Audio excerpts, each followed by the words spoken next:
బాధాకరంగా ఉంది. మరి ఈ రోజు అయితే అమిత్ షా అండ్ మోదీ గారు ఒక డెసిషన్ తీసుకున్నారు.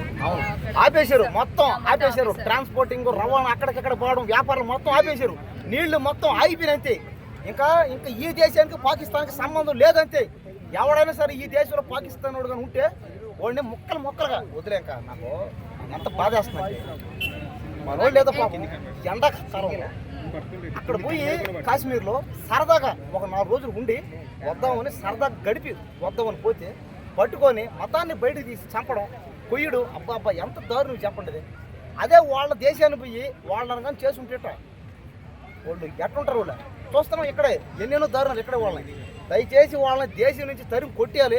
ఇంకా ఆ దేశానికి మనకి సంబంధం లేదు అసలు. అంతంత దేనికి అసలు మన దేశం ఒక్క స్టేట్ చాలు వాళ్ళకి. ఒక్క స్టేట్ కానీ పోయి పడిందండి సార్ అంతే. దెబ్బ మొత్తం క్లియర్ అయిపోతుంది. నేను కానీ జరుగుంటే నేను ఉంటే పాకిస్తాన్ మొత్తాన్ని ముక్కలుగా నరికేసి ఉంటాను అంతే. అంటే ఇప్పుడు మోదీ గారు తీసుకున్న డెసిషన్ వల్ల ఫ్యూచర్ లో 2 దేశాల మధ్యలో గొడవ జరుగుతుంది అని చాలా మంది అంటున్నారు. కరెక్టే మంచిదే. ఇప్పుడు మనం ఎంత సైలెంట్ గా ఉన్నా, మనం ఎన్ని చేసినా వాళ్ళు మాత్రం అటాక్ చేస్తానే ఉంటారు. వాళ్ళు ఆపరోళ్ళు వాళ్ళు చేస్తానే ఉంటారు అంతే. వాళ్ళు మనం సైలెంట్ గా ఉండాల్సింది అంతే. ఇప్పుడు మనం అలా సైలెంట్ గా ఉంటే ఏమవుతుంది, ఇది వరకు బార్డర్లు అయింది. ఇంక నుంచి ఏమవుతుంది, డైరెక్ట్ గా స్టేట్ లోపలికి వచ్చి రాష్ట్రాలకు వచ్చి మరి చేసి పోతారు. ఇంకా అంటే ఇలాంటి వాళ్ళని దూరం పెట్టడమే కరెక్ట్. అది ఆ దేశానికి ఈ దేశానికి ఏం లేకుండా చేయాలంతే. వాళ్ళని రానికూడదు అంతే. ఇక్కడ వాళ్ళకి సంబంధించిన వాళ్ళు ఎవరైనా ఎక్కడ ఉంటే వాళ్ళని కూడా ఎన్కౌంటర్ చేయాలి. వాళ్ళతో ఎవరైనా సత్సంబంధాలు ఉంటే ఆపేయాలంతే.